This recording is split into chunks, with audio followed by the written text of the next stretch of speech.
Ya está. Bien. Vamos pues. ¿Ya están todos listos? Comenzamos.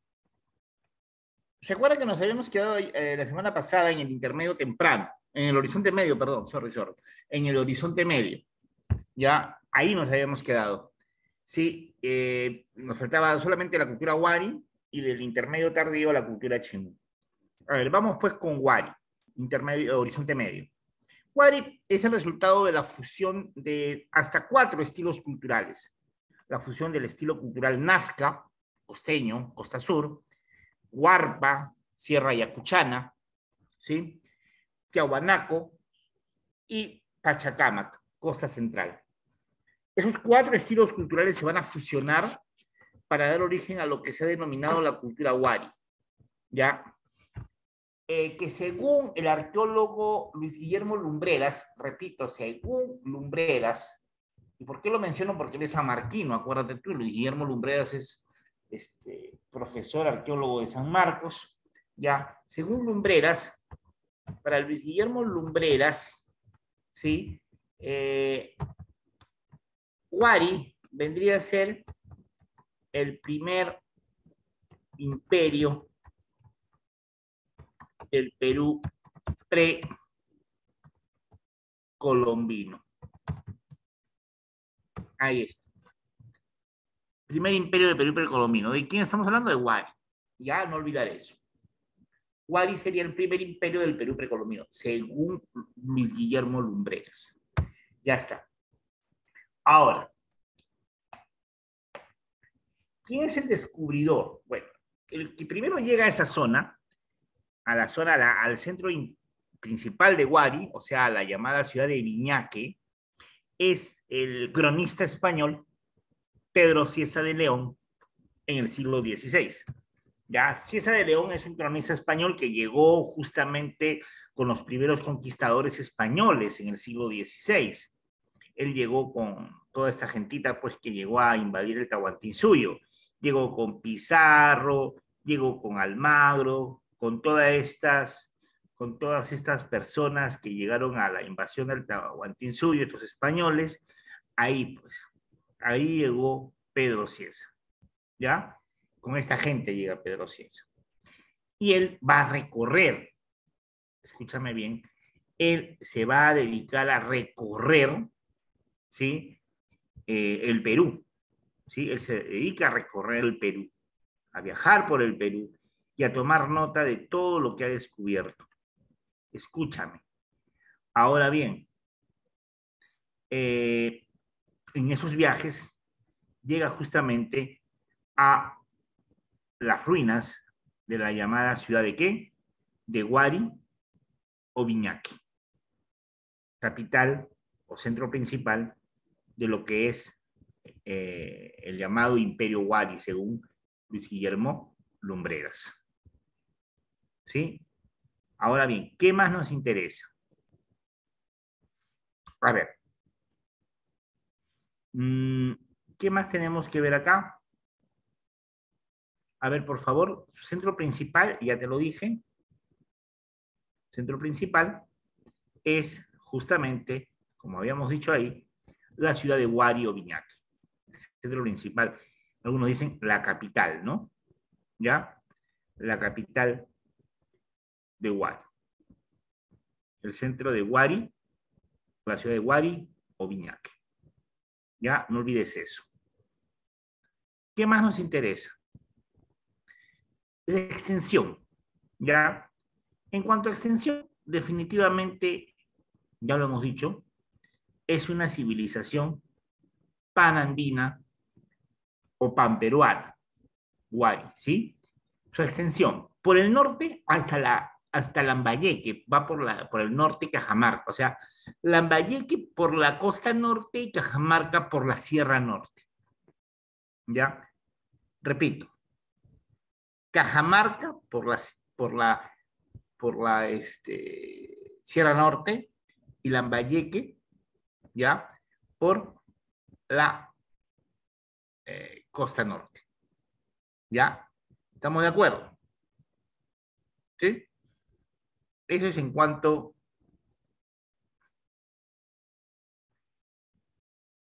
a la cultura wari y su extensión. Es más, ya otra cosa importante es que también va a llegar por el este, si quieres añádelo ahí, por el este va a llegar hasta lo que es la ceja de selva o selva alta, ¿ya? Va a tener límites con la selva alta o ceja de selva, ¿ya? No olvides eso. Por el este, por el oriente, límites con la selva alta, ¿ya? Eso tampoco te vayas a olvidar, ¿sí? Ya está. Eso es vital que lo tengas claro. Bueno, continuemos. Su organización. Wari es un estado teocrático conquistador. ¿Cómo que teocrático conquistador? ¿Mm? A ver, ¿es lo mismo que un estado teocrático colonizador? La respuesta es no. Un estado teocrático conquistador y un colonizador no son lo mismo. Un estado teocrático conquistador, como su nombre lo dice, va a conquistar, se va a expandir por regiones, sí, escúchame bien, por regiones, sí, con alta cantidad de población. ¿Me entiendes? Por regiones con alta cantidad de población. O sea, va a expandirse dominando, sometiendo a otros pueblos. ¿Estamos de acuerdo? Ese es un estado teocrático conquistador. ¿Ya? Ojo, un estado colonizador es un estado que también se va a expandir. El estado colonizador también se va a expandir, pero por regiones, escúchame bien, por regiones, ¿ya? De preferencia despobladas, deshabitadas. ¿Estamos de acuerdo? Por regiones despobladas, deshabitadas. Eso hace un estado colonizador. En el caso de Wari es un estado conquistador. Y si es un estado conquistador, como te dije, en el caso de Wari, conquistador, ojo, Wari no es colonizador. Wari es preferentemente conquistador, repito eso. Sonará un poco a trabalenguas, pero tienes que tenerlo claro. Colonizador es el que se expande por zonas preferentemente deshabitadas, despobladas, como lo hacía Tiahuanaco. Tiahuanaco hacía eso, es un estado colonizador. Se expande por zonas poco habitadas, poco pobladas. Los Wari no, se expanden por zonas ampliamente pobladas. ¿Sí? ¿Estamos de acuerdo? Es un estado conquistador. Entonces, la pregunta es, para ser un estado conquistador, Wari, ¿qué necesita? ¿Qué necesita Wari? Si quiere ser un estado conquistador, ¿qué es lo que van a necesitar los Wari? ¿Qué requieren los Wari? Pregunta. ¿Qué requieren los Wari? Si voy a conquistar otros territorios, ¿qué requieren los Wari? Pregunto. Pregunta básica.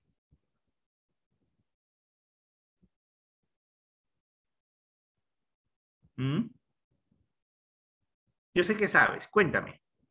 Si es un conquistador, ¿qué va a necesitar? ¿Qué requiere un estado conquistador? Sí sabes. Yo sé que sabes. A ver, ¿a quién le pregunto? A ver, ronda de preguntas. A ver, alguien habló en el chat. Un ejército. Muy bien, Marcelo. Sí. Entonces en Wari hay una casta militar. O sea, estamos hablando que el gobierno de los Wari es un estado, sí, teocrático, hay una casta sacerdotal, pero acompañada por una casta militar. ¿Me entiendes? Acá hay un ejército. Ahora, ¿y por qué esta expansión? ¿Por qué esta expansión militar? ¿Por qué esta expansión territorial? ¿Ah? ¿Por qué la expansión territorial? ¿Alguien me puede decir por qué? Les cuento. Lo que está pasando es que si en este periodo que coincide con el horizonte medio, o sea, más o menos entre el 800 al 1200 después de Cristo, ¿ya? Se están produciendo dos cosas importantes en los Andes peruanos. Por un lado, hay un crecimiento considerable de la población en los Andes. O sea, la población andina está creciendo. Pero por otro lado, hay un problema muy serio. ¿Escasez de qué? Escasez de alimentos. ¿Por qué? Porque hay un problema de cambio climatológico que está provocando, ¿sí?, importantes sequías. Hay muchas zonas agrícolas que están quedando deshabilitadas por la falta de agua. Entonces, por eso es que los Wari tienen que salir a expandirse y dominar nuevos territorios, porque su población está creciendo, pero a la vez, ¿sí?, tienen un problema de escasez de tierras fértiles y por eso tienen que conquistar otros territorios, ¿sí?, ricos en qué? Justamente en eso, en tierras ¿qué? En tierras fértiles, ¿sí? Y para eso, ¿qué necesito? Un ejército. ¿Estamos de acuerdo? ¿Ya? Por esas razones. Eso es importante, ¿ah? Eso que te estoy mencionando es recontra importante. ¿Ya? Eso es recontra importante lo que te he mencionado. El cambio climático que provoca, sí, sequías, que provoca escasez de tierras agrícolas, pero asimismo también el crecimiento poblacional. Esos dos factores van a explicar la expansión conquistadora de los Wari. ¿Qué más? Luego, tienen una economía agrícola que perfeccionó los avances de Tiahuanaco. ¿Cuáles eran los avances Tiahuanaco que fueron perfeccionados por los Wari? ¿Cuáles son los avances agrícolas de los Wari de los Tiahuanaco que los Wari van a perfeccionar? ¿Mm? ¿Cuáles son los avances agrícolas Tiahuanaco que los Wari van a perfeccionar? ¿Mm? Cuéntame, ahí están. Deberías acordarte tú de la clase anterior. ¿Ya? ¿Cuáles son? Los grandes avances agrícolas de los Tiahuanaco que los Wari perfeccionaron. Sí tienes que saberlo. A ver, cuéntame. ¿Nada? ¿Alguien que sepa? Son 3 avances importantes. Lo mencioné la clase pasada. ¿Cuáles son? ¿Nada? A ver, ¿alguien que sepa? Ajá, por acá alguien habló ya. Andenes, muy bien, Cabellones, Huatuco, Camilo, Huatuco, muy bien, Camilo. Y falta uno, Andenes, Camellones, ¿qué más? ¿Sí? Control de pisos ecológicos, muy bien, Camilo. Perfecto. Esos 3 grandes avances, camellones, andenes y control de pisos ecológicos, van a ser desarrollados por los Tiahuanaco y los Wari los van a ¿qué? Los van a perfeccionar. ¿Estamos de acuerdo? ¿Sí? ¿Ya? Eso no lo vayas a olvidar. ¿Ya? Bien. Ahora, cerámica. Uso de moldes. Ajá. Con los Wari se va a introducir de forma masiva en la alfarería, o sea, en la cerámica, la utilización de moldes, ¿ya? Pero de manera masiva, ¿ya? La utilización de moldes. ¿Qué más? Por otro lado, también vamos a ver cómo los Wari, ¿ya? Con este método de uso de moldes, lo que quieren hacer es producción en serie, en gran cantidad. ¿Por qué? Porque no ves que la población está creciendo y sobre todo se está produciendo, escúchame bien, mucha cerámica utilitaria. Eso quiero que pongas ahí en Wari, cerámica utilitaria. Hey, ¿de qué estamos hablando cuando hablamos de cerámica utilitaria? ¿De qué hablamos cuando hablamos de cerámica utilitaria? Hablamos de platos, vasos, ollas, tazones para uso cotidiano. ¿Ya? Cerámica utilitaria. Y para eso usan moldes para producir en grandes, en enormes cantidades. ¿Ya?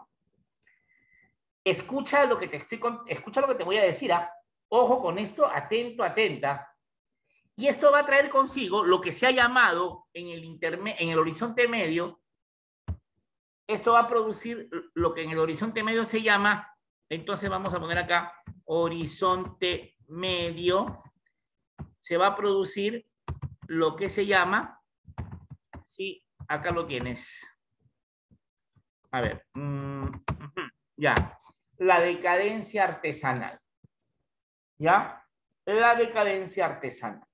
Es decir, la cerámica baja de calidad. La calidad bajó muchísimo. Aumento de la cantidad, pero caída en la calidad. ¿Sí? Y para aumentar la cantidad, se trabaja con moldes. ¿Sí? Decadencia artesanal. Así como en el intermedio temprano, escúchame bien, así como en el intermedio temprano, en el periodo anterior, con los Moche y con los Nazca, la cerámica alcanzó su máximo apogeo, la alfarería alcanzó su máximo desarrollo con Nazca, con Moche sobre todo. Aquí, con Wari, se va a dar, y después con las que vienen del intermedio tardío como Chimú, etcétera, más bien viene ya la decadencia artesanal, donde la calidad de la cerámica va a decaer muchísimo, aunque hay un aumento considerable en la cantidad. La cantidad sí va a ser considerablemente incrementada, nadie lo duda, pero la calidad, plop, se viene abajo, ¿ya? Eso no lo olvides, por favor. Ahora, ¿cuál es la forma más importante de la cerámica Wari? El tazón ceremonial. El tazón ceremonial, escúchame bien, polícromo, ¿correcto? Ya, esto es importante. Acá lo tienes, a la mano derecha. Este es cerámica Wari, la otra es cerámica Tiahuanaco, este es el quero que ya habíamos mencionado la clase pasada. Pero acá está el tazón ceremonial Wari. Ya, este es el tazón ceremonial Wari. Mira tú. Pero sigamos. Polícromo, varios colores, como has visto. Decorado con la imagen, figuras geométricas.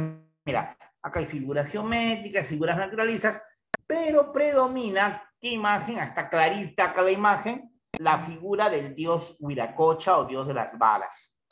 Pero quiero que veas algo. Aquí el dios Huiracocha ya no aparece llorando como en Tiahuanaco. En Tiahuanaco el dios Huiracocha aparecía con los ojos llorosos. ¿Te acuerdas que en Tiahuanaco a Huiracocha también se le llama, aparte de llamarlo el dios de las varas, el dios de los báculos, también se le llama el dios llorón, ¿ya? También se le llama, repito, el dios llorón en, en Tiahuanaco, ¿verdad? En Tiahuanaco se le llama dios llorón, dios de las varas, qué sé yo. Pero en Wari se le llama, mira cómo están los ojos de Huiracocha, ¿ves acá? Mira acá, los ojos viscos. Sí, aparece sus ojos viscos. ¿Ya? Y esos ojos viscos, ¿ya? Esos ojos viscos, te pregunto yo, ¿qué representan? ¿Qué representan esos ojos viscos? Esos ojos viscos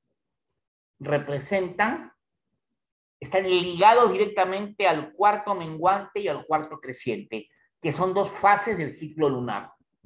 Cuarto menguante y cuarto creciente. ¿Y esto a qué está asociado? A determinados cultivos. Y esta ha sido pregunta de San Marcos ya hace algunos años. Escúchame. Escucha bien. El cuarto creciente está asociado a los cultivos de superficie, como el maíz, mientras que el cuarto menguante está asociado a cultivos de subsuelo, como los tubérculos, como la papa, el camote, el oyuco, la oca, etc. Profe, ¿cómo es eso? O sea, los Wari descubrieron, ¿sí? Lograron descubrir, darse cuenta que sembrar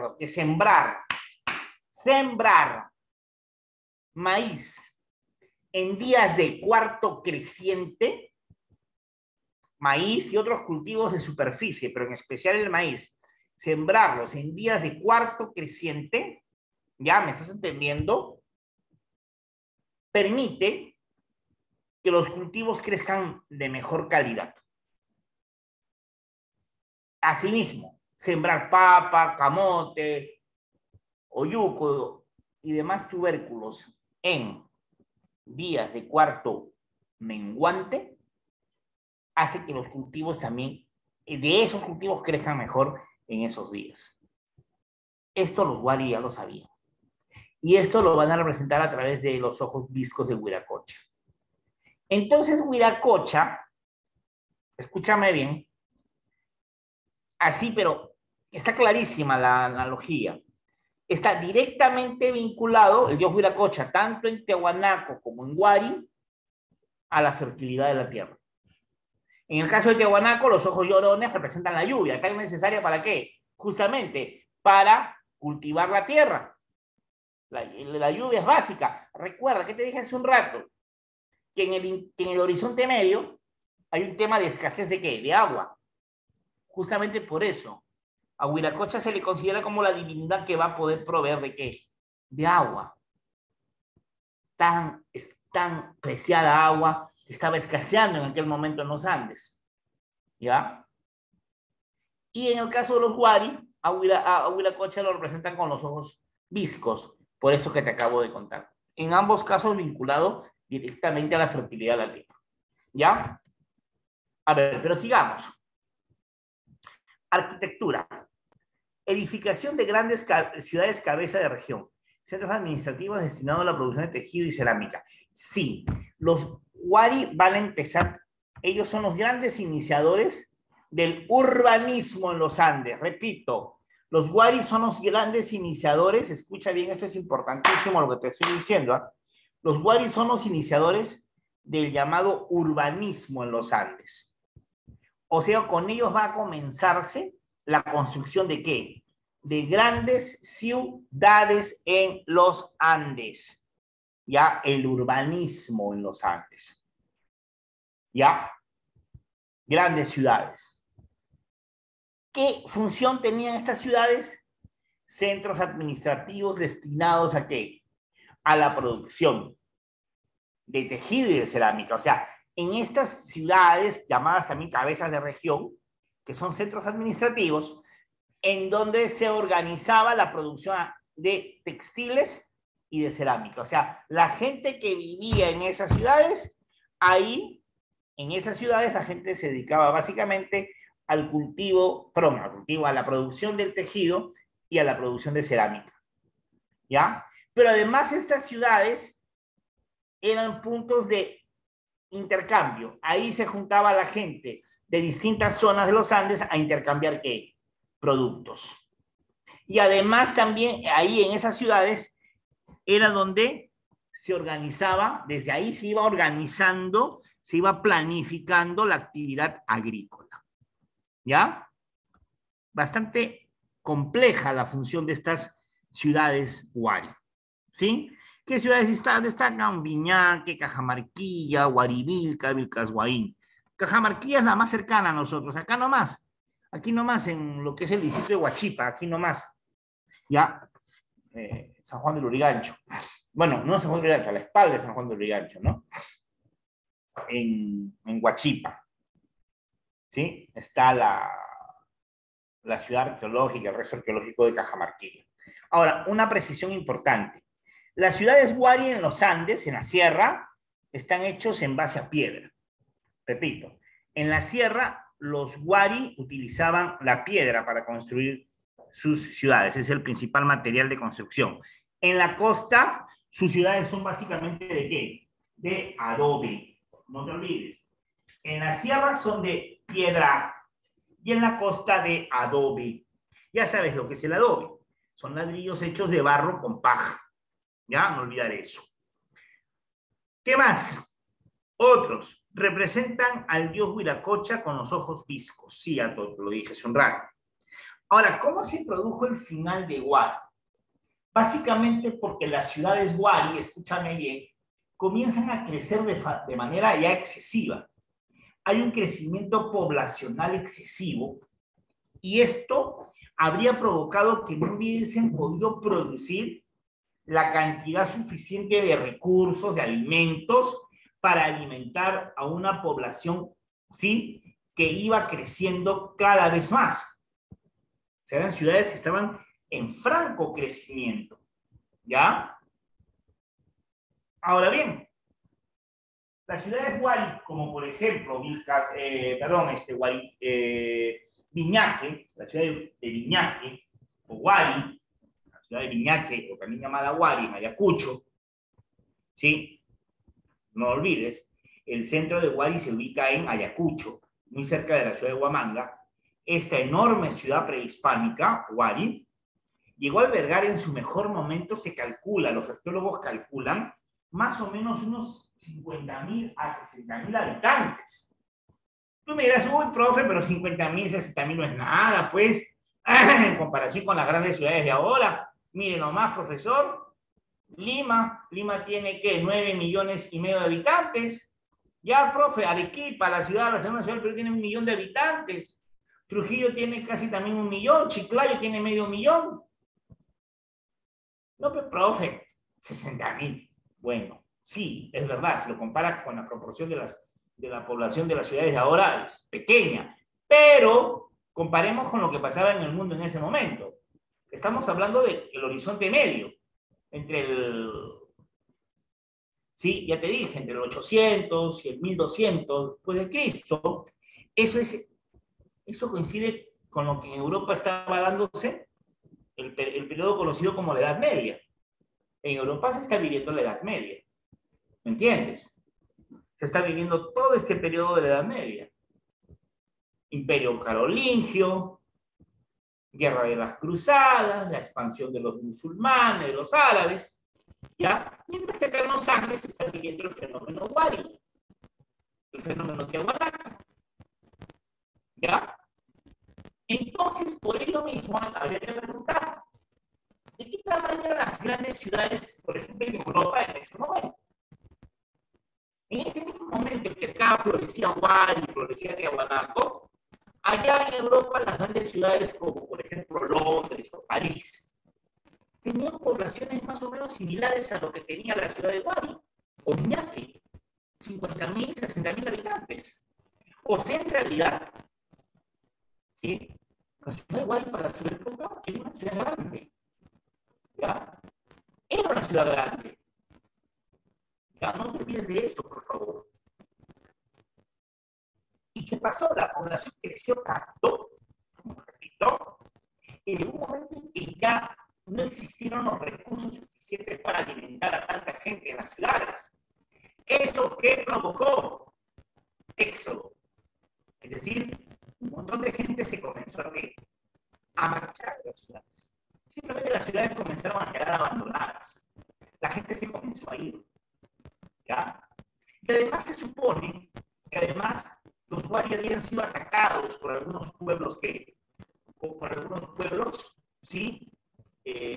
Guerreros de esta zona, de los Andes, como por ejemplo la ciudad de Wari o Viñaque habría sido atacada por los chancas, ¿ya? Los chancas habían atacado la ciudad de Wari, ¿sí? Mientras que en el norte, ¿sí? Las ciudades Wari habrían sido víctimas de un mega fenómeno del Niño, que las habría pues también dañado muchísimo en su infraestructura y además de ello había provocado que la población abandone las ciudades.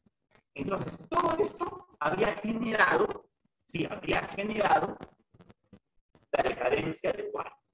Ya, no olvidar eso. Entonces, problema de crecimiento poblacional excesivo, no hay recursos suficientes para alimentar a la gente comienza a abandonar las ciudades, además de ataques de otros pueblos, como por ejemplo los chancas, o también sí, temas climatológicos como un mega fenómeno del Niño, que pudo haber dañado seriamente las ciudades de Wari, en especial en la costa peruana, sobre todo en la costa norte. ¿Sí? Todo eso había dañado, había afectado decisivamente la organización económica, política Wari, y habría provocado el colapso, simplemente el colapso de esta civilización. Hasta ahí. ¿Me estás entendiendo? ¿Te quedó claro hasta ahí? Si hay alguna pregunta, háganla de una vez, por favor. Cualquier pregunta ahorita para pasar ya al intermedio tardío. A ver, ¿Alguna pregunta hasta ahí? ¿Mm? ¿Alguna pregunta hasta ahí? Ninguna. Acá hay. Ajá. Eso me gusta. ¿Se escucha mal? ¿Se está escuchando mal? Ya. Voy a solucionar esto un momentito, ¿sí?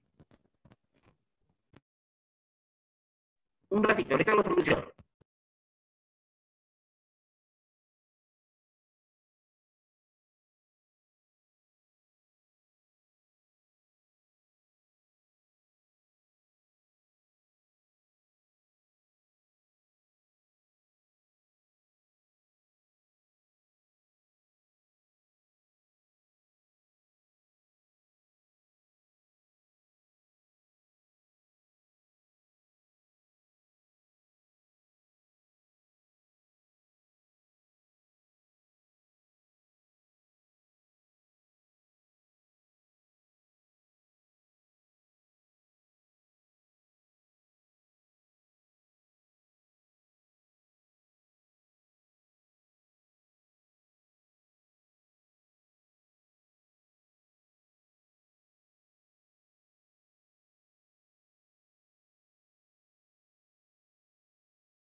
Hola, ¿ahora sí me escuchan mejor? ¿Me escuchan mejor? Por favor, díganme por el chat o abran Sí, sus profe. micrófonos un momento y digan. ¿Qué tal se escucha? Bien, profe. ¿Ahora sí se escucha bien? Sí, profe. Ya está, perfecto. Entonces vamos a seguir. Ya está. Entonces, ya, pero sí han escuchado lo último, ¿no? Entonces, el final de Wari habría sido provocado fundamentalmente, cuando haya problemas así de audio me avisan, ¿ya? El final de Wari se había provocado entonces debido a, primero, expansión de la población, un crecimiento ya muy grande de la población que habría hecho muy difícil abastecer a las poblaciones de las grandes ciudades Wari de los alimentos y recursos necesarios para su sustento. ¿Ya? Además, invasiones de otros pueblos, como el caso de los chancas que atacaron la ciudad de Wari o Viñaque, probablemente. También tenemos el megafenómeno del niño en el norte que habría dañado seriamente a las ciudades Wari del norte, de la costa norte. Todo esto habría pues provocado un éxodo de población. La gente habría empezado a abandonar las ciudades. Ya hacia más o menos en 1150, 1200 después de Cristo, las ciudades Wari quedan muchas de ellas ya despobladas, abandonadas. ¿Estamos de acuerdo? Ya está. Ahora sí, sigamos, por favor. Sí, vamos a continuar. A ver, acá tenemos, bueno, esto ya lo vieron ustedes la semana pasada, camellones, andenes, ¿sí? Y nos vamos al intermedio tardío. Acá la cultura más importante es, sin duda, la cultura chimú, ya la más importante. El descubridor Federico Max Ulle, ¿sí? Federico Max Ulle, ya no te olvides, el alemán, ¿sí? Centro principal, la ciudad de Chanchán. ¿Por qué es importante la ciudad de Chanchán? ¿Mm? ¿Alguien me puede decir por qué es tan importante esta ciudadela de Chanchán, ubicada en el departamento de La Libertad, a pocos kilómetros de la ciudad de Trujillo? pero ahí poquísimos, ¿no?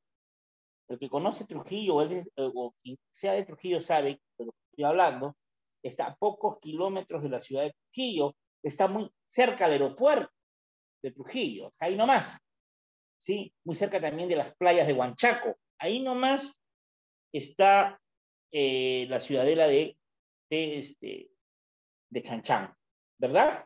Y es la ciudad de adobe, escúchame bien, ciudad de barro también le llaman, ciudad de adobe, ciudad de barro, más grande de América prehispánica. No la más antigua, pero sí la más grande de América prehispánica.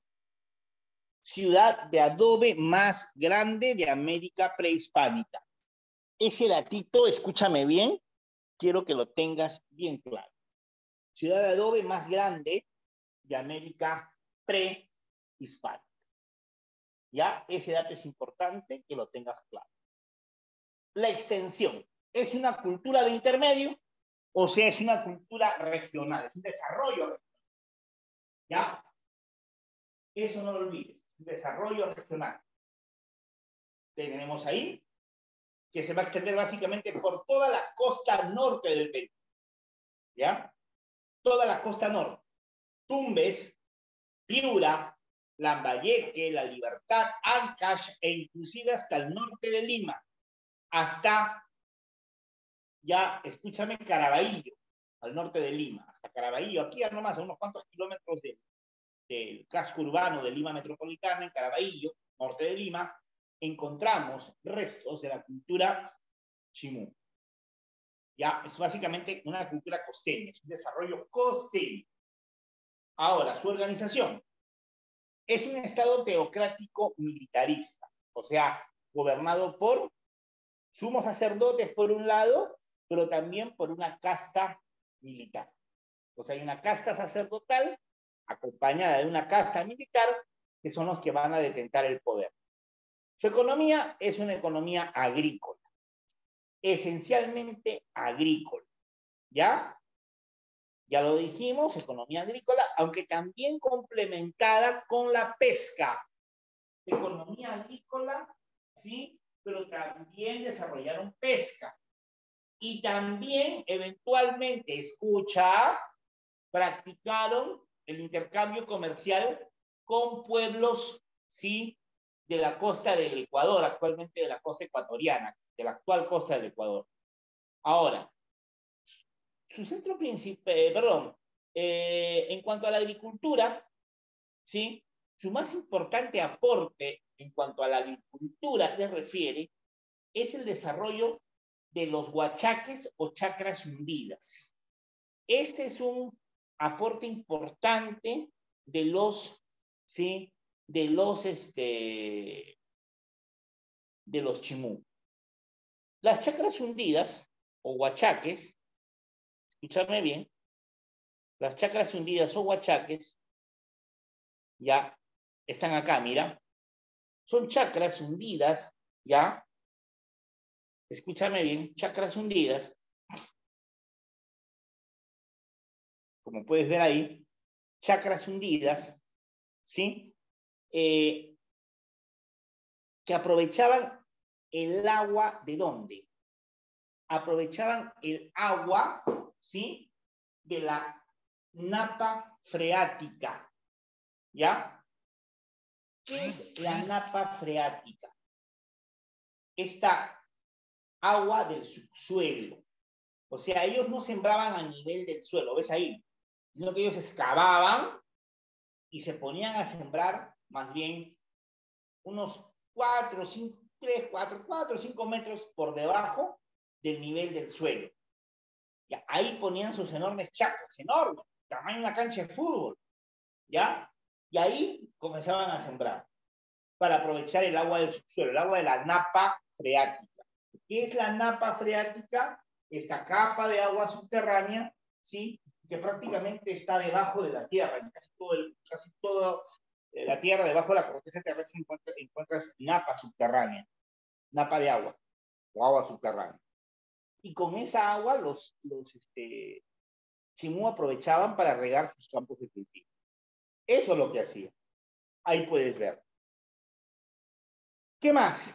Su cerámica es monócroma, de un solo color, negro o gris, ¿ya? Negro o gris. ¿Qué más es? Es globular. Algunos cerámicos, como ves acá, usan asa estribo, o sea, el asa con un solo pico. En otros casos usan dos picos y asa puente, pero también hay una peculiaridad. Sí, ya te dije, son globulares, pero además de eso, hay varios ceramios que son los llamados ceramios de dos cuerpos, ¿ya?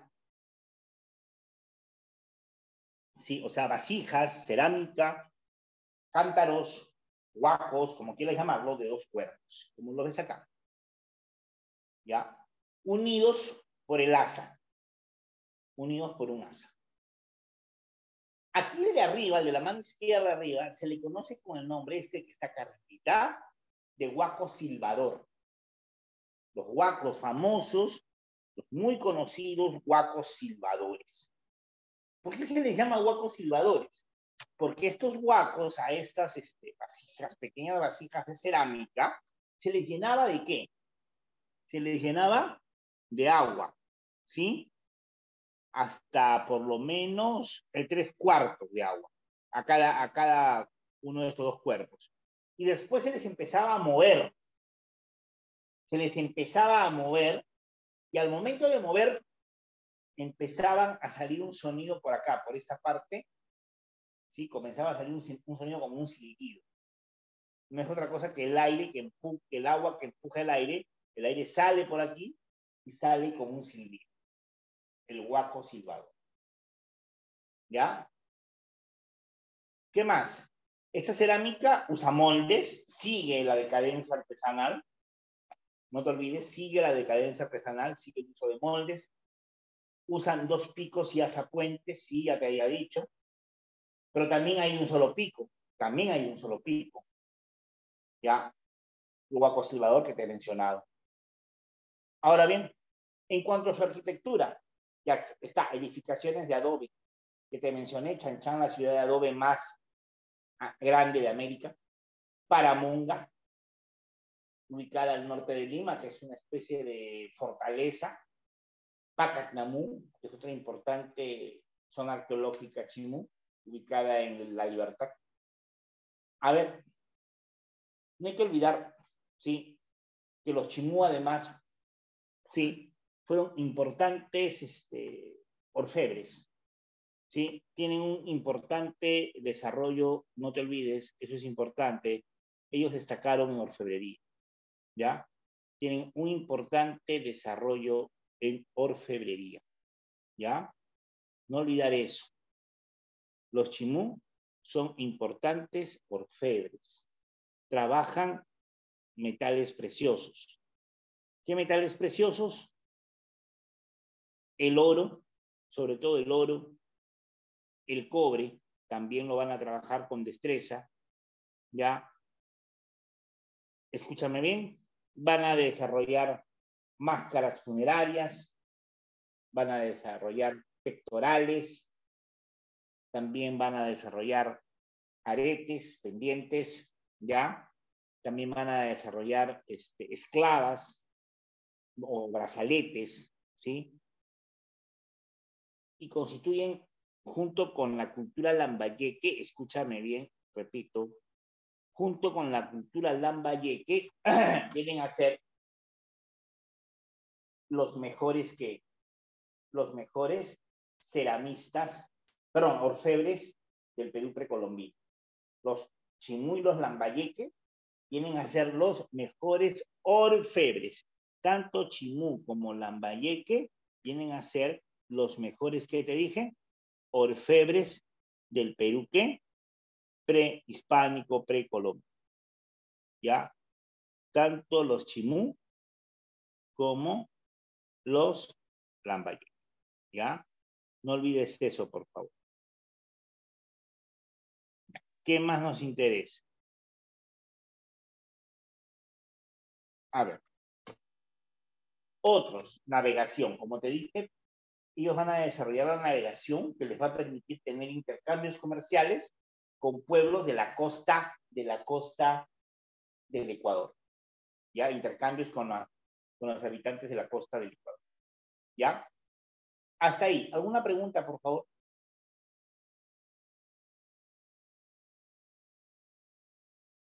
¿Alguna pregunta? Jóvenes, señoritas, ¿alguna pregunta? ¿Sí?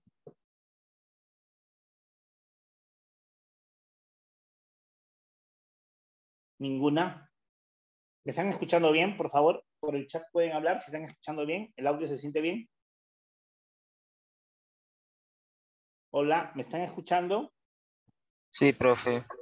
Perfecto, los escucho también muy bien, muy bien. Ya, entonces, ahora sí, ahí está, lo que les había mencionado, y se acabó la diapo, y vamos a pasar al siguiente tema, la siguiente diapositiva, ¿sí? Que es el del Tahuantinsuyo. O sea, vamos a entrar al intermedio, perdón, al horizonte tardío. Ahora, acuérdate tú, en el intermedio tardío, aparte de Chimú, ¿qué otras civilizaciones importantes vamos a encontrar? Habría que mencionar a los Chincha, la cultura Chincha ubicada en la costa de Ica, ¿ya?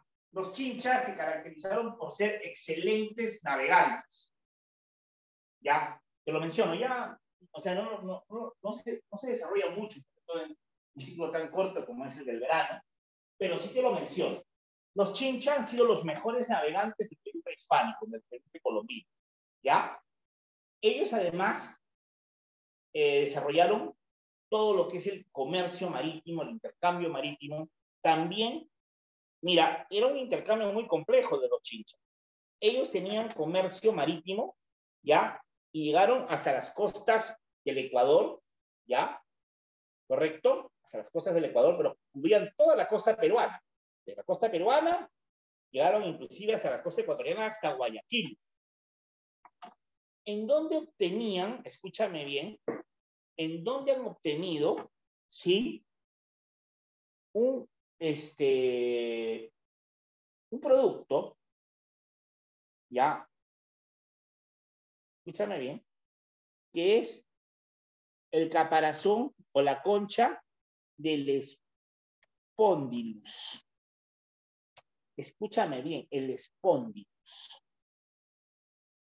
La concha, la caparazón de este molusco que básicamente crece ya en la costa del Ecuador, era muy valioso porque desde la concha del Spondylus, ¿sí? De esta concha, esta caparazón del Spondylus, producían el llamado, escúchame bien, acá está, muyu. ¿Qué es el muyu? Es la concha del Spondylus, pero ya triturada. Es la concha triturada del Spondylus, a eso se le llamaba el muyu.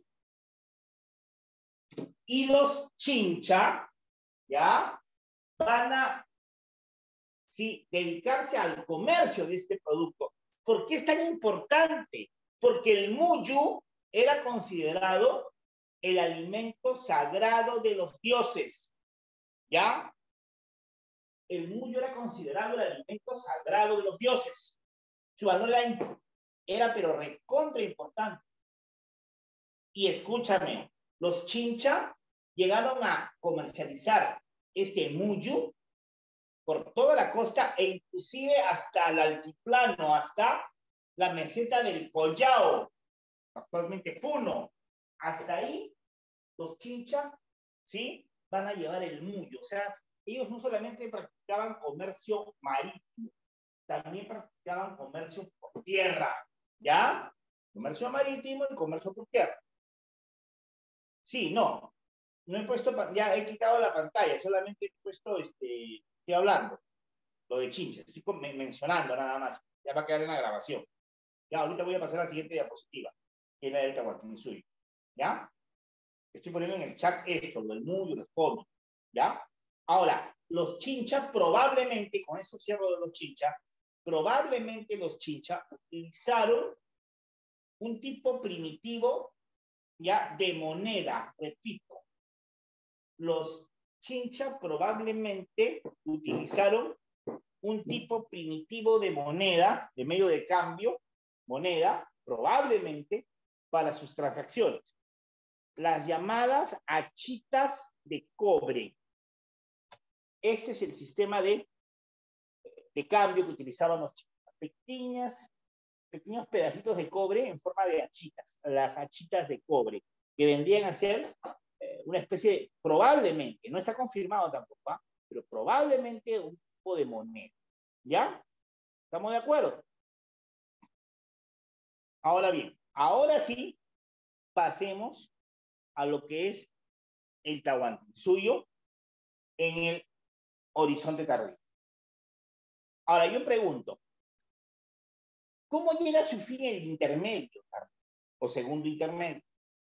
Básicamente por la expansión inca.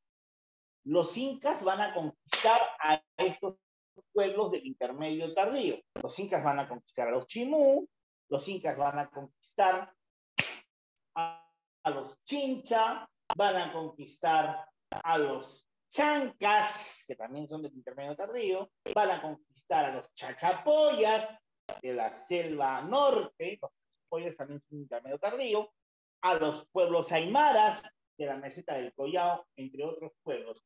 Todos esos pueblos van a ser conquistados, sometidos por los incas. Así llega a su fin el intermedio tardío y se inicia el tercer horizonte u horizonte tardío, ¿sí? En donde la cultura que va a florecer sin duda es el Tahuantinsuyo, como vemos acá. Muy bien, veamos. ¿Qué más nos interesa?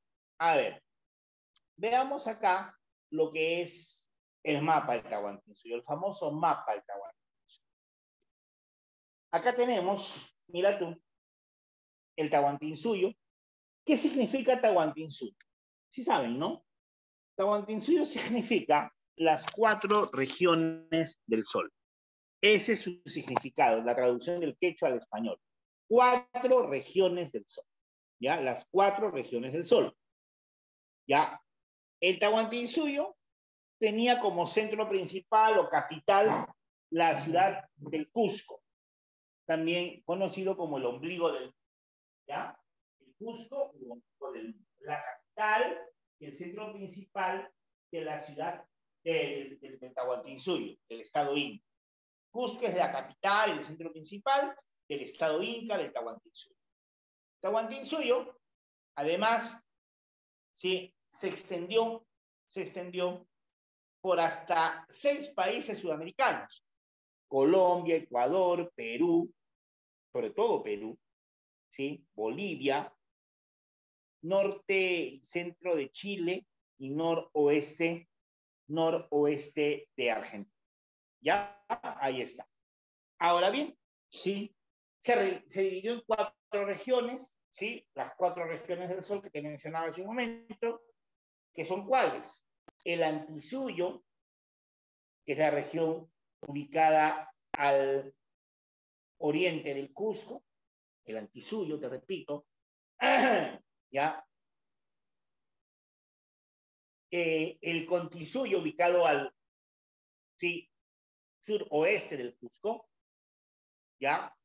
También llamada región del Cóndor. El Collasuyo, ubicado al sur del Cusco, ¿sí? Ahí está. Puedes ver el gran Collasuyo. Y al norte, ¿sí? Todo el norte del Chinchaysuyo, ¿ya? O región del felino, o del jaguar, también llamada. Esas son las 4 regiones en las que se divide el Tahuantinsuyo. Ahora bien, ¿qué más nos interesa? Su aspecto geográfico. Localización del Tahuantinsuyo al momento de su máxima expansión territorial se ubicó en la parte central y occidental de Sudamérica. Sí, en el momento de su máxima expansión. Esos son los territorios que va a alcanzar. Ya está. Extensión, 4 millones de kilómetros cuadrados aproximadamente. Aproximadamente. Límites. A ver, por el norte llegó hasta el río Ancasmayo, en la actual Colombia. Hasta ahí llegó por el norte, hasta el río Ancasmayo, en la actual Colombia. ¿Okay? Por el sur hasta el río Maule, en Chile, actual Chile. Por el este, la ceja de selva, o sea, la selva alta. Y por el oeste, el océano Pacífico. Y por el sureste, el noroeste de Argentina. El sureste está el noroeste de Argentina. Ya está. Esos son los límites del Tahuantinsuyo. A ver, población. Se calcula que la población incaica al momento de la llegada de los españoles, en 1532, que es cuando los españoles llegan, al momento de la llegada de los españoles en 1532, se calcula que su población era aproximadamente de unos 8 a 10 millones de habitantes. Entre 8 y 10 millones de habitantes. ¿Ya? ¿Estamos de acuerdo? ¿Sí? No olvides, entre 8 y 10 millones de habitantes. ¿Qué más? Ahora, el origen de los incas. El origen de los incas se explica primero por las famosas leyendas. ¿Ya? El origen legendario. ¿Ya? Las leyendas que buscan explicar el origen del Tahuantinsuyo. Hay dos leyendas. La más antigua de las leyendas, escúchame bien, ojo con lo que te voy a decir, la más antigua de las leyendas es la leyenda de los hermanos Ayar. Ya, la leyenda de los hermanos Ayar, también llamada, escúchame bien, repito, la leyenda de los hermanos Ayar, también llamada, ya, escúchame bien, también conocida como leyenda de Pajaritambo. ¿Ya? Pajaritambo. Recuerda, la doble C se pronuncia como J en los Andes, en quechua. No es Pacaritambo, no, porque es con doble C, y la doble C tiene un sonido como a J, Pajaritambo, ¿ya? Esa es la leyenda más antigua, la de los hermanos Ayar o Pajaritambo. Recogida por el cronista español Juan de Betanzos, aparece en su obra Suma y Narración de los Incas. ¿Ya? A ver, cuéntame. ¿Alguien sabe cómo es esta historia? ¿Qué cosas importantes, qué rasgos hay que recordar de esta historia? Lo primero que en esta leyenda de Pajaritambo, el dios que aparece en la leyenda, el dios más importante es el dios, ¿sí? Huiracocha. ¿Ya? El dios Huiracocha. Cuenta la leyenda que el dios Huiracocha, ¿sí? Decidió enviar al mundo, escúchame bien, a sus 4 hijos con sus 4 esposas para civilizar el mundo. Repito, envió a sus 4 hijos con sus 4 mujeres con la misión de civilizar el mundo. ¿Ya? No para crearlo. O sea, Huiracocha no es creador del mundo, es un dios civilizador. Ya no es creador, es un civilizador. ¿Ok? ¿Y quiénes son estos 4 hermanos? 4 hijos de Huiracocha.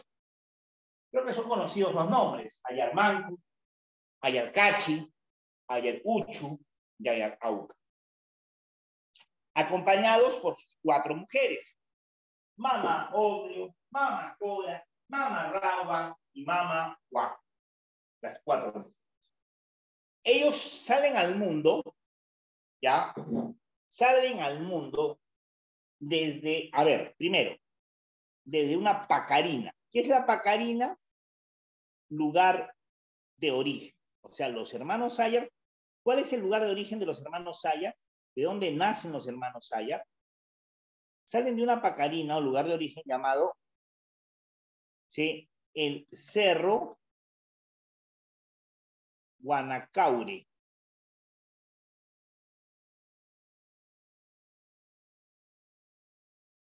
¿Ya? Perdón. El cerro Tamputoco. Guanacaure es el de la otra leyenda. El cerro Tamputoco, o Tamputojo, doble C. Escúchame bien. Cerro Tamputoco. Pero para ser más exactos, de las ventanas de Pajaritambo en el cerro Tamputoco. Ahí está.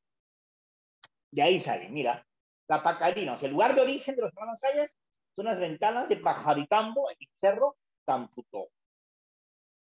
De ahí salen los 4 hermanos Sayas con sus 4 mujeres. De ahí salen a civilizar el mundo. Desde ahí. ¿Ya? Desde ahí comienzan su andar por el mundo. Pero ¿qué va a pasar? Al poco tiempo, 3 de los hermanos varones van a tener un trágico final. Ayarcachi, Ayaruchu, Ayarauca, tienen un trágico final. El primero de ellos termina, Ayarcachi, termina quedando prisionero, atrapado en una de estas ventanas de Pajaritán. Ahí queda atrapado. Queda, sí, recluido ahí. El siguiente hermano se convierte en estatua de piedra. ¿Sí? Ayarucho. Y Ayarauca se va a convertir en ave. Se convierte en ave. ¿Ya? Ayarauca se convierte en ave. Sale volando, ¿ya? Convertido en ave. Y solamente se queda uno de los hermanos, Manco Cápac, Ayarmanco, a quien Huiracocha decide ordenarle que se cambie de nombre y se pasa a llamar Manco Cápac.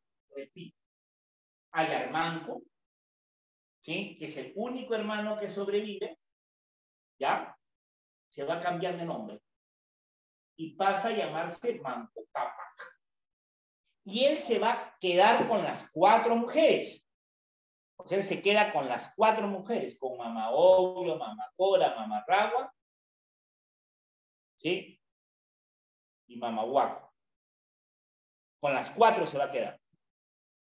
Y él, Manco Cápac, Guayarmanco, las 4 mujeres, van a fundar la ciudad del Cusco en el valle del río Ubamba.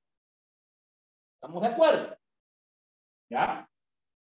Ahora bien, la siguiente leyenda es la leyenda que es más reciente. Se considera que la siguiente leyenda que vamos a ver es más reciente. Tiene menos antigüedad que la leyenda de los hermanos Sayas. Estamos hablando de la leyenda de Manco Cápac y Mama Ocllo, o también llamada, escúchame bien,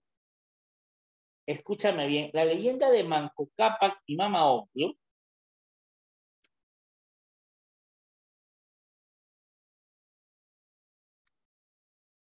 se le llama también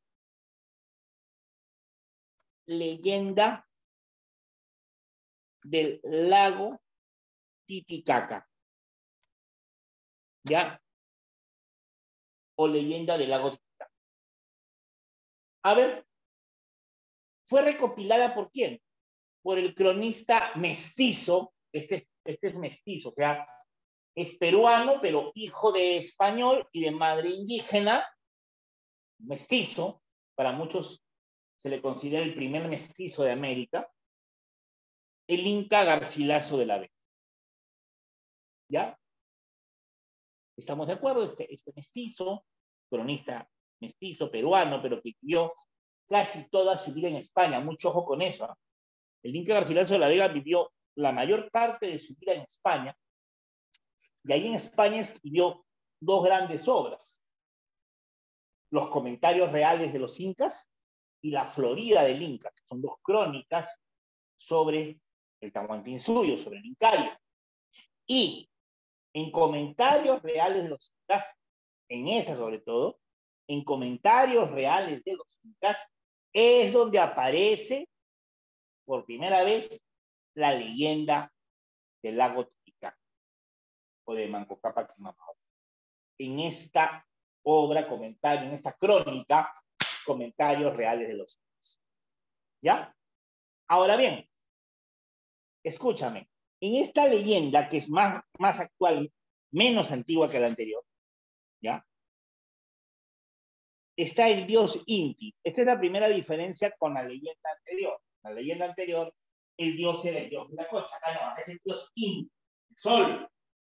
El que decide enviar, ¿ya?, a su único hijo, Manco Cápac, con su esposa y hermana, Mamaocllo, a civilizar el mundo. Es solo una pareja, ¿sí? ¿De dónde sale? ¿Cuál es la Pacarina o lugar de origen? La Pacarina viene a ser el lago Titicaca. ¿Ya? Ahora bien, esa es la Pacarina, como te digo, o lugar de origen. ¿Sí? A ver, cuenta la leyenda que Manco Cápac y Mamaocllo salen, ¿sí?, salen a civilizar el mundo, y con la misión que le ha dado el Inti a Manco Cápac de fundar su ciudad sagrada. Tú tienes que fundar mi ciudad sagrada, le dice. Y para que tú sepas en dónde tienes que fundar mi ciudad sagrada, le dice el Inti a Manco Cápac, te voy a entregar una vara de oro. En el suelo, en donde esa vara de oro se introduzca, ahí tú vas a fundar mi ciudad sagrada. En el suelo en donde esta vara de oro se hunda, ahí fundarás mi ciudad sagrada. Dice Manco Cápac, está bien, padre, así será. Y así ocurre. Manco Cápac y Mamaocllo salen de la Titicaca, comienzan a avanzar hacia el noroeste, no te olvides, comienzan a avanzar hacia el noroeste, ¿ya?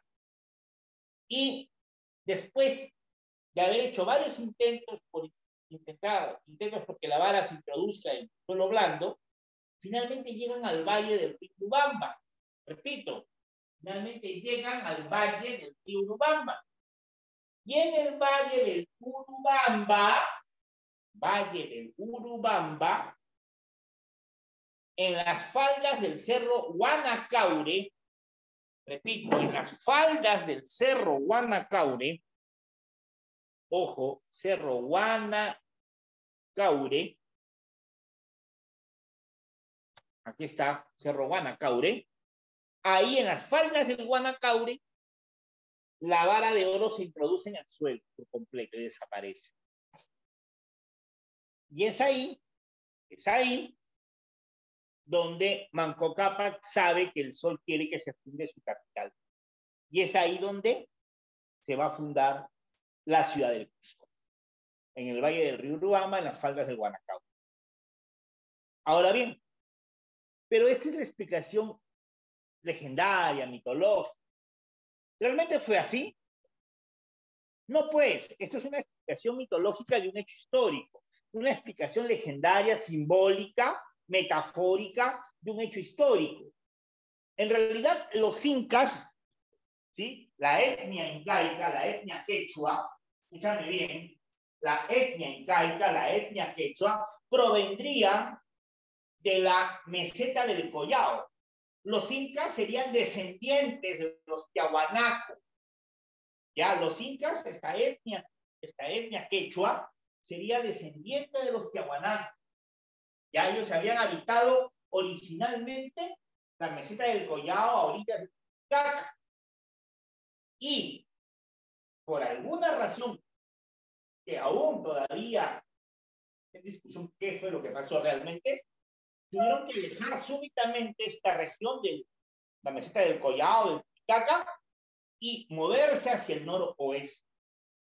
Hay dos hipótesis probables que por qué los quechuas abandonaron la zona del lago Titicaca. La primera de ellas dice que es porque se produjo un desastre, un fenómeno, sí, natural muy grande, un gran fenómeno natural, probablemente un gran cataclismo o una gran sequía que habría provocado, ya, cataclismo, una gran sequía que habría provocado que esa zona del Collao quede deshabitada. Y la etnia quechua tuvo que marcharse hacia el noroeste en búsqueda de mejores tierras. Esa es una hipótesis. La otra hipótesis es que, ¿sí?, los pueblos que vivían en la meseta del Collao, a orillas del Titicaca, habrían sido atacados por los pueblos aymaras provenientes del norte de Chile. Los aymaras son originarios del norte de Chile. Ellos habrían llegado a la meseta del Collao y habían expulsado a los pueblos que ahí vivían. Y entonces, entre estos pueblos estaban los quechuas, que tuvieron que desplazarse hacia el noroeste. La cosa es que más o menos, escúchame bien, la etnia quechua, escúchame bien eso que te estoy diciendo, y esto es importante, la etnia quechua llegó al valle de Urubamba más o menos hacia el 1200 después de Cristo, 1250 después de Cristo. La etnia quechua llegó al valle de Urubamba y se instaló ahí. Es más, ellos fundan el Cusco, ¿sí?, en donde antes había una antigua población. Antes de que el Cusco existiera, en donde ahora existe el Cusco, antes de que los quechuas llegaran, había una población llamada, acá lo tienes, Acamama. Acamama era una población, ¿sí?, un asentamiento poblado previo a los incas. Llegaron los incas y ahí donde estaba Acamama se instalaron ellos. Y ahí fundan el Cusco. ¿Ya? Ahí fundan el Cusco. Ahora bien, sigamos. ¿Qué más? La evolución histórica. Ajá. Vamos a hablar de la evolución histórica. ¿Cómo va la historia en Italia? Hay dos grandes momentos. La etapa preimperial, que va del 1200 al 1450 después de Cristo. O sea, es la época en la que la etnia quechua llega al valle del Urubamba y fundan el Cusco. ¿Ya? Va de 1200 a 1450. Ese es el intermedio ¿qué? Ese es el intermedio tardío. O sea, inicialmente los incas, como pueblo, formaron parte del intermedio tardío. ¿Ya? Entre el 1200 y el 1450. Ahí vamos a hablar de que básicamente el Cusco era un pequeño curacazgo, un pueblito más de los tantos pueblitos, de los tantos curacazgos que se ubicaban en el valle del Urubamba. O sea, era un pueblo más del Urubamba, no era más que eso, un pueblo más del Urubamba. Es más, sobre este periodo, la mayoría de los personajes de este periodo son legendarios. O sea, en realidad no habrían existido. En realidad, por ejemplo, Manco Cápac como tal nunca habría existido. Es un periodo además monárquico, o de la Confederación Cusqueña. O sea, los gobernantes eran pequeños reyes, pero que gobernaban solamente el Cusco y sus alrededores. Eran pequeños gobernantes que solo gobernaban el Cusco y los alrededores del Cusco. Esa es la fase, te repito, preimperial. Pero a partir del 1450 hasta el 1532, ¿sí? En realidad es un periodo corto, ¿eh? Son 82 años nada más, es la etapa imperial. Ese es el horizonte tardío. Ese es el periodo que corresponde ya al Tahuantinsuyo como lo entendemos, o sea, a lo que se llama el imperio incaico. Es la época de la expansión y apogeo de los incas. Es el momento cuando los incas salen a conquistar los Andes. Cuando los incas salen del Urubamba y comienzan a expandirse hacia el norte, hacia el sur, hacia el oeste, hacia el oriente. ¿Me entiendes? Es el momento de mayor apogeo. ¿Ya? Pero también es el momento de la crisis y la decadencia.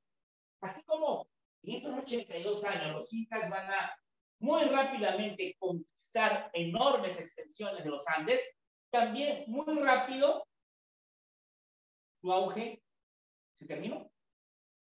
Y los incas van a entrar en decadencia. Y si viene la crisis y la decadencia con la llegada de los españoles, además de la guerra por el poder que se dio entre los hijos de Huayna Cápac. ¿Quiénes eran los hijos de Huayna Cápac? Huáscar y Atahualpa. Esta guerra por la sucesión, que algunos llaman guerra civil, ¿ya? Pero esa guerra por la sucesión entre los dos hermanos terminó debilitando al Cusco y a todo el Tahuantinsuyo como tal, lo debilitó muchísimo, fragmentó, polarizó a la élite incaica, ¿sí? Y facilitó la invasión hispana. O sea, los españoles llegaron en un momento para ellos, para los españoles, muy preciso. Cuando el Tahuantinsuyo estaba en crisis, en una crisis de sucesión, en una crisis por el poder, que había fragmentado a la élite incaica, que había ido a los nobles incaicos en dos facciones, unos con Atahualpa, otros con Huáscar, y esto habría provocado que los españoles tengan el camino más fácil para, ¿sí? Conquistar al imperio. Ahora, mucho ojo con lo que te voy a decir.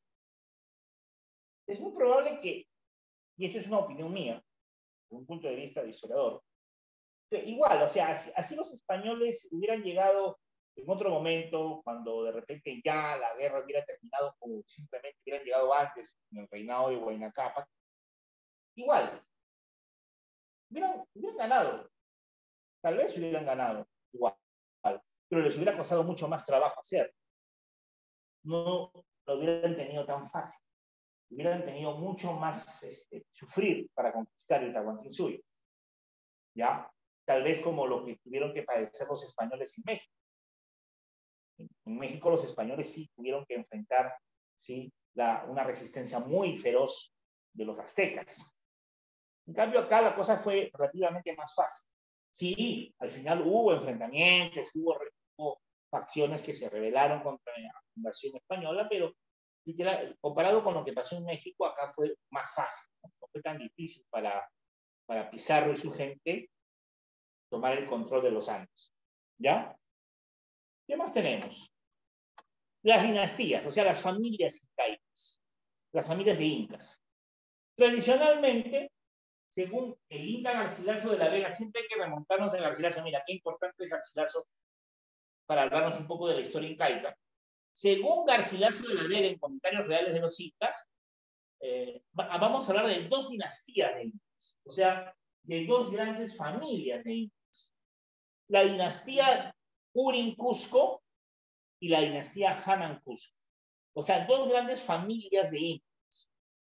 Los Urin Cusco o los incas del Bajo Cusco serían Manco Cápac, Sichirroca, Yoque-Yupanqui, Maita Cápac y Cápac Yupanqui. ¿Ya? Y luego vendría otra familia, la familia de los Hanan Cusco, los incas que habitaban el Alto Cusco. Los que conocen Cusco saben perfectamente que Cusco no es una ciudad como Lima que es plana, no. Cusco es una ciudad en pendiente, ¿verdad? El relieve cusqueño es accidentado, es en pendiente. ¿Sí o no? Si alguien conoce Cusco sabe de qué estoy hablando. Como la mayor parte del relieve andino, la mayor parte de las ciudades andinas, no solamente Cusco, tienes pues, no sé, Cajamarca, Huancayo, ¿sí? Etcétera. Son ciudades que están en pendiente, se nota la pendiente, la misma Arequipa, se nota la pendiente. Entonces, los Hanan Cusco serían los incas que habitaban la zona alta de la ciudad de Cusco. Y ahí tenemos Inca Roca, Yaguarhuaca, Huiracocha, Pachacútec, Yupanqui, Huayna Cápac, Huáscar y Atahualpa. Eso según Garcilaso de la Vega.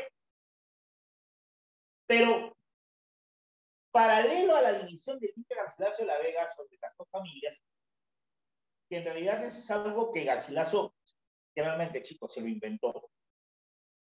Es algo que Garcilaso, sí, así se las pongo, se lo inventó. En realidad, lo más coherente es la división de la mano derecha. El periodo mítico, el periodo de la Confederación y el periodo imperial y el de la crisis o decadencia. ¿Me entiendes? Estos cuatro periodos que están acá en la columna derecha. Acá. El periodo mítico del Curacaza, donde hubo dos personajes, Manco Cápac, ¿sí? Y Sinchirroca. Dice, periodo mítico, Curacaza. O sea, es casi seguro, por no decir 100% seguro, que Manco Cápac y Sinchirroca nunca existieron. Simplemente fueron personajes mitológicos. No existieron. Es la etapa en la que el Cusco era un pequeño cudacazgo, o sea, un pequeño pueblo, un pequeño señorío en el Valle del Urubamba, uno más de tantos pueblos del Urubamba. Luego está el periodo de la Confederación o monarquía. ¿Ya? Es un periodo donde, sí, probablemente estos incas de ese periodo sí existieron. Probablemente sí existieron. ¿Ya? Es un periodo en que sí, probablemente ya existieron. Pero igual, el Cusco solamente dominaba en ese periodo de la Confederación o monarquía, el Cusco solo dominaba ¿qué? Solo el Valle del Urubamba, nada más. La influencia del Cusco llegaba únicamente al Valle del Urubamba. Ahí tenemos aquí Yoque-Yupanqui, Maita Cápac, Cápac Yupanqui, Inca Roca, Yaguarhuaca y Huiracocha. ¿Correcto? Y luego vendría la época, la fase imperial o de expansión, que se inicia justo con Pachacútec, sucesor de Huiracocha. Esto se habría producido de una manera violenta, cuando el Cusco, gobernado todavía por Huiracocha Inca, fue atacado por los chancas, estos guerreros bravíos ubicados al norte, ¿ya? Sí, al norte de Ayacucho, ¿ya? Y que habrían avanzado sobre el Cusco, ¿ya? Los guerreros bravíos ubicados, ¿sí?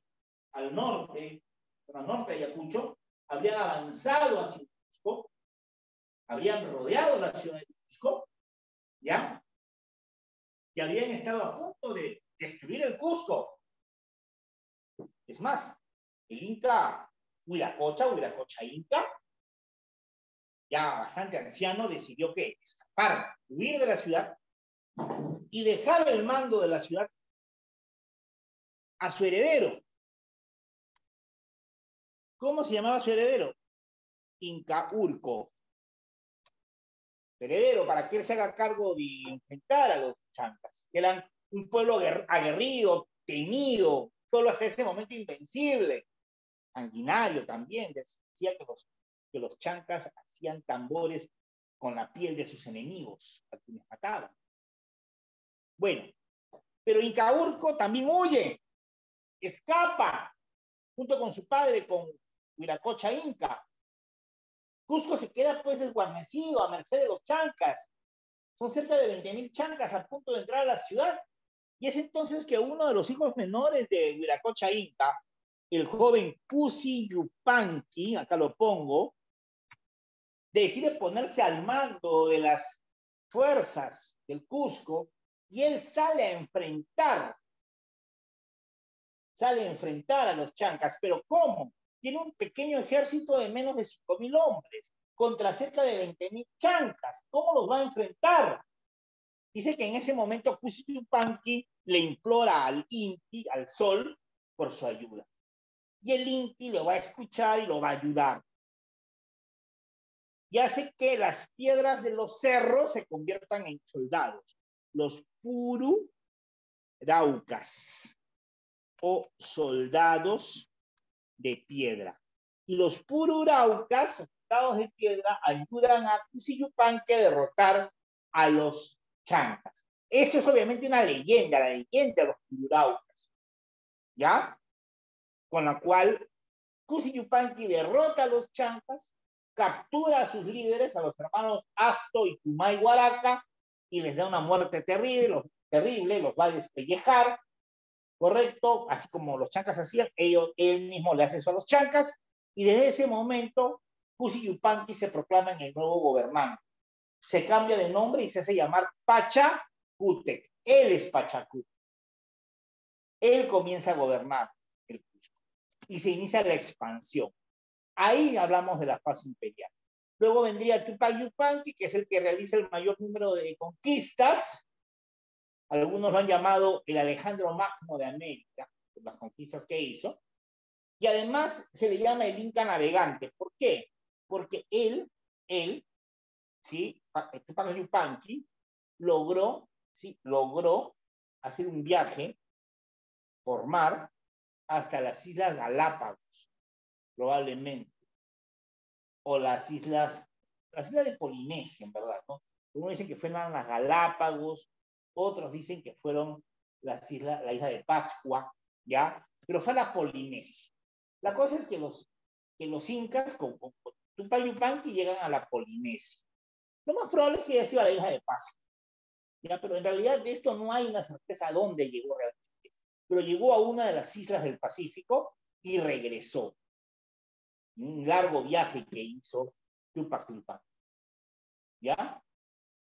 A ver, luego de la muerte de Tupac Yupanqui heredó su hijo Huayna Cápac. Y con él el imperio alcanza su máxima expansión. O sea, Huayna Cápac termina de conquistar los últimos territorios. Huayna Cápac culminó el mapa del Tahuantinsuyo, conquistando la zona la zona de Pasto en Colombia. Él es el que conquista la zona de Pasto en Colombia.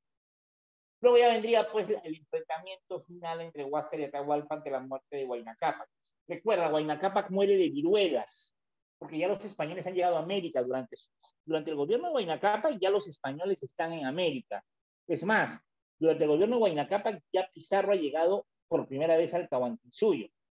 En 1528 llegó Pizarro en el segundo viaje de Pizarro. El segundo viaje de Pizarro se produjo en 1528 y ahí llegó cuando Huayna Cápac era el Inca, ¿ya? Pero los españoles, además de venir con ambiciones de riqueza, de dinero, de oro, nos trajeron consigo su religión, pero también nos trajeron sus enfermedades, entre ellas la viruela. Los españoles le empezaron a contagiar viruela a los indígenas, una enfermedad nunca antes vista en América, que comenzó a matar una gran población indígena. Entre ellos al mismísimo Huayna Cápac, que enfermó de viruelas y murió. Y como muere y no deja heredero, estalla este conflicto entre sus hijos Atahualpa y Huáscar. Huáscar, que representaba sobre todo a la élite cusqueña, y Atahualpa, que más bien representaba a la nobleza incaica del norte, a la nobleza quiteña. ¿Ya? Y ese es el momento en que se produce el tercer viaje de Pizarro en 1532, que es cuando finalmente se apodera del Tahuantinsuyo y toma el control, ¿sí? Toma el control de los Andes peruanos. ¿Ya? Ahora bien, ¿qué más? Principios económicos. Reciprocidad, en primer lugar. ¿Qué es la reciprocidad? Es una relación que se da entre parientes. Primero es eso, entre parientes, ¿ya? Entre gente de un mismo ayu. Ayu es comunidad, ayu es familia. O sea, entre parientes, entre gente de un mismo ayu. La reciprocidad es eso, el intercambio de ayuda, de mano de qué, acá lo ves, de trabajo, de mano de obra, de ayuda, es ayuda mutua, entre parientes de un mismo ayu. ¿Ya? ¿Correcto? ¿Intercambio de qué? De alimentos también puede ser, pero sobre todo de trabajo. Es ayuda mutua, es recíproco. Yo te ayudo, tú me ayudas. ¿Ya? Te ayudo, me ayudas. Es entre parientes, solo entre parientes. Y el otro principio se llama redistribución, que es la relación de intercambio también, mira tú, intercambio también de ayuda, de servicios, pero ¿entre quiénes? Entre el pueblo que vive agrupado en familias llamadas ayus, recuerda, los ayus son familias, entonces es el intercambio, ¿sí? De ayuda, el intercambio de prestación de servicios entre personas, ¿sí? Correcto, del pueblo, entre ayus, con el Estado, con una autoridad. O sea, es una relación que se establece, escúchame bien, la redistribución es una relación que se establece entre los ayllus con una autoridad, que puede ser el curaca, o sea, el jefe del ayllu, el curaca es el jefe del ayllu, en esencia ese es el curaca, es el jefe del ayllu, o con el mismísimo indio. O sea, el pueblo establece relaciones de reciprocidad, de intercambio de servicios, o con el curaca y o con el inca. O sea, yo, pueblo, trabajo para el curaca, entrego mi mano de obra, mi fuerza de trabajo al curaca, pero también le entrego mi fuerza de trabajo al inca. Tanto al curaca, pero también al inca. Y a cambio de eso, ¿qué recibo? Recibo prestaciones tanto del curaca como del inca. El curaca y el inca a cambio de eso me entregan cosas. Me entregan, por ejemplo, alimentos en tiempos de escasez. El inca y el curaca me entregan alimentos, me proveen de alimentos cuando hay escasez. O me entregan cerámica, o chicha de jora, o textiles tan importantes para los rituales, para las ceremonias religiosas. Los textiles y la cerámica en especial, y la chicha de jora también, claro que sí, eran muy importantes en los rituales, en las ceremonias religiosas. El inca o el curaca le proveían al pueblo de estos recursos. O cuando había una inundación o una sequía, el curaca o el inca le entregaban alimentos al pueblo. ¿Ya? Así funcionaba la redistribución. ¿Qué más? Sistemas de trabajo en el Tahuantinsuyo.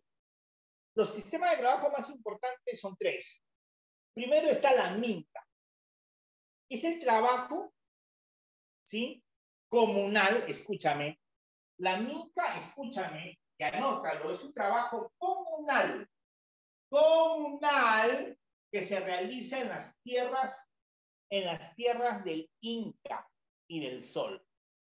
O sea, todo el pueblo, toda la gente del Ayu, hombres, mujeres, niños, ancianos, todos, en masa, van a trabajar las tierras del Inca y las tierras del Sol. Esa es la minca. ¿Ya? Está el Aini. Es el trabajo, ¿sí? Que se realiza dentro del Ayu entre parientes. O sea, es el trabajo de reciprocidad familiar entre los miembros de un Ayu. Pues entre parientes. Por ejemplo, yo te ayudo a cultivar tu tierra, tú me ayudas a cultivar mi tierra.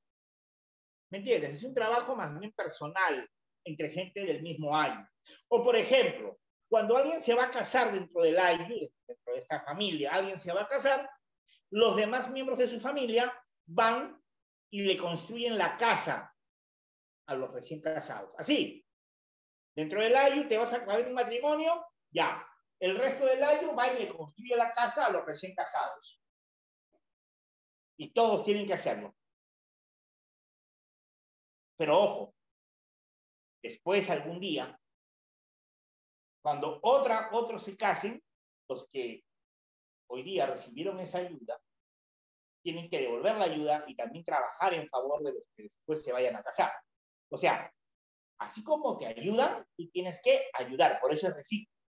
¿Me ayudaste? ¿Me construiste mi casa cuando me casé? Bueno, mañana más tarde, cuando se case el otro de mi familia, yo tengo que ir a trabajar a hacerle su casa. Así es. Tú me ayudas, yo te ayudo. Y finalmente la MITA.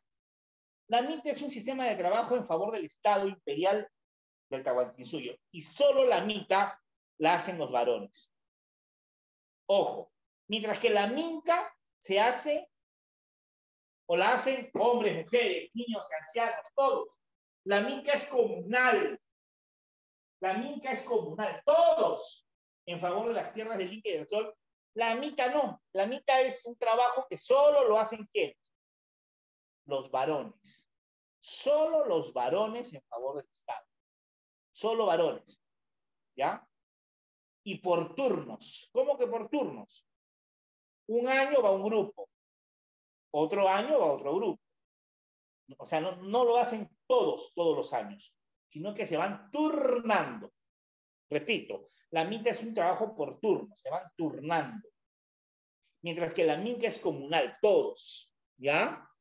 Bien. ¿Qué más? Tierras, tipos de tierras. Hay tierras del Estado, o sea, tierras para el Estado, tierras para el Inca. ¿Ya? Por ejemplo, las tierras del Estado. A ver, vamos con las tierras del Estado. Cada año otorga tierras al Estado. Cada año, dentro de sus tierras, cada familia dentro de sus tierras que tiene, una parte la destina al Estado.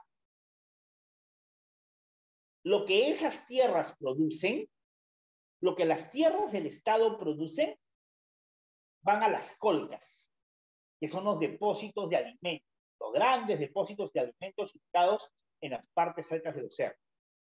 También, mira lo que dice acá, esas tierras se trabajan bajo la modalidad de MITA. Lo que esas tierras, o sea, esas tierras se trabajan, repito, las tierras del Estado trabajan bajo la forma de MITA, se trabajan con MITA. Y lo que producen se usa para la redistribución. Ahora, también están las tierras propiamente del Inca, ubicadas en el Cusco y trabajadas también por MITA. Y por yanaconas. ¿Quiénes son yanaconas? Son los siervos. Aparte del trabajo de MITA para las tierras del Inca, se trabajan con yanaconas o siervos. Hey, las tierras del Inca, ¿a quién pertenecen? Ahí lo dice. Pertenecen al Inca y luego a su panaca. ¿Qué es la panaca? ¿Alguien sabe lo que es la panaca? Te cuento, es la familia del Inca. La panaca es la familia del Inca, la familia real. O sea, las tierras del Inca sirven para el Inca y su familia, en pocas palabras. Luego están las tierras del Sol, ubicadas en todo el Tahuantinsuyo.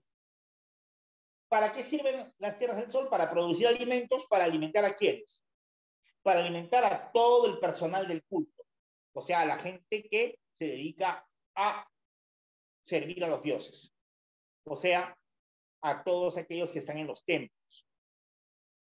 ¿Me entiendes? Todos aquellos que viven en los templos se alimentan con lo que producen las tierras del Sol. Pero también, escucha, y aumenta ahí, lo que se produce en las tierras del Sol se usa para, del Sol, sí, está bien. Lo que se produce en las tierras del Sol también se destina para las ofrendas. Lo que se produce.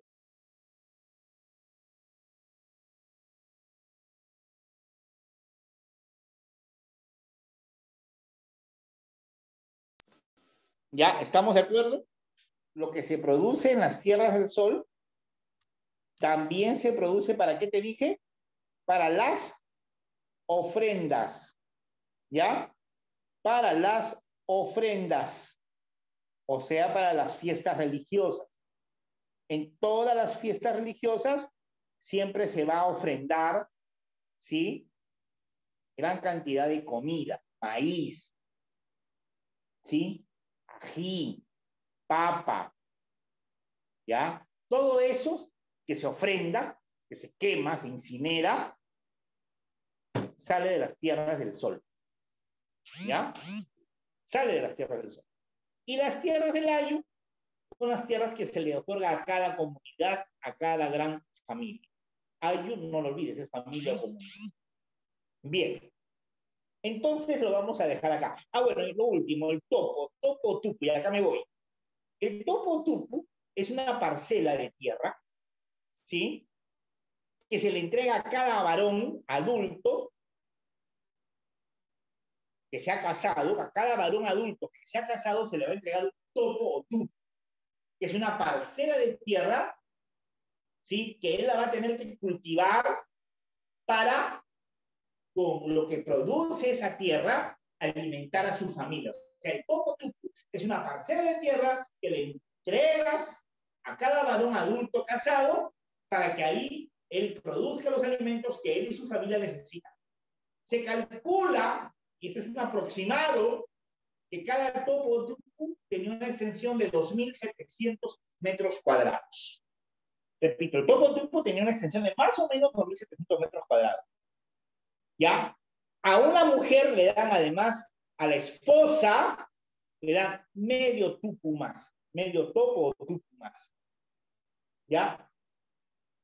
Aproximadamente 2.700, pero no es una medida exacta.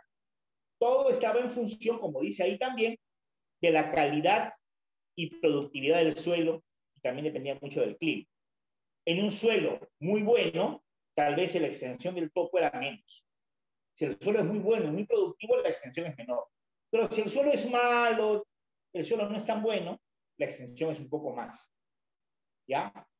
Ahora, creo que es obvio ya a estas alturas del partido preguntarte, creo que resulta ocioso preguntar cuál era la actividad más importante de los incas. Definitivamente es la agricultura.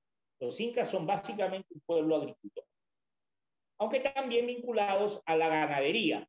También desarrollaron una importante ganadería, crianza básicamente de llamas, alpacas, camellos, ¿no? Y también pescaban, ¿no? Y como complemento otros animalitos pequeños como el cuy, por ejemplo, ¿no? Ahora, depósitos de alimentos, te dije los grandes tambos ubicados en las partes altas de los cerros, grandes depósitos de alimentos, y están las colcas. Perdón, corrijo. Los tambos ubicados en los caminos. Los tambos ubicados en los caminos. En los caminos, ahí. ¿Ves el camino? Y al costado está el tambo. Depósitos de alimentos. Y las colcas, eso. Las colcas se ubican en las partes altas de los cerros. ¿Ya? Las colcas son los depósitos grandes. Grandes depósitos ubicados en las partes altas de los cerros. Ahí se guardaban enormes cantidades de alimentos. ¿Y por qué en las partes altas de los cerros? Para aprovechar los vientos fríos de los Andes. O sea, estos alimentos que se guardaban en las colcas se refrigeraban, se conservaban gracias al viento frío que pasaba, ¿sí? Por estas ventanas, ingresaba el viento frío y esto conservaba los alimentos en buen estado. Los tambos más bien estaban en los caminos, junto a los caminos, y eran más pequeños que las colcas. Los tambos eran más pequeños y estaban dedicados a brindar alimentos a los viajeros. Y además los tambos servían para qué? Para pernoctar. O sea, en los tambos también los viajeros podían dormir. Y finalmente, con esto cierro. ¿Quiénes administraban los tambos? Los tambos eran administrados por los chasquis. Ya sabemos quiénes son los chasquis, estos mensajeros que iban y venían por los caminos llevando y trayendo información. ¿Sí? Iban llevando, traían información, pero también iban y traían, por ejemplo, pescado desde la costa hacia el Cusco para que el Inca pueda a diario comer pescado fresco. Los chasquis se recorrían grandes distancias llevando mensajes, pero también llevando pescado desde la costa hacia el Cusco para que el Inca pueda comer pescado fresco a diario.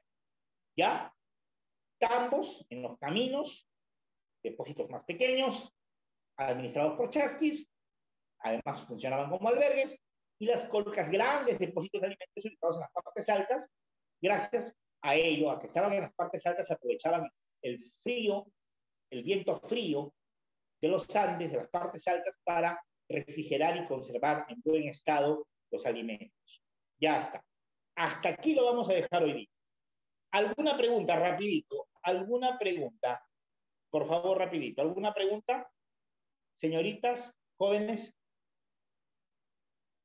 ¿Alguna pregunta, por favor? ¿Han entendido todo? ¿Sí? ¿Han entendido todo? Bien. ¿La señorita tutora está ahí? Sí, profesor. Listo. Ya. Muchísimas ¿Algo gracias. más que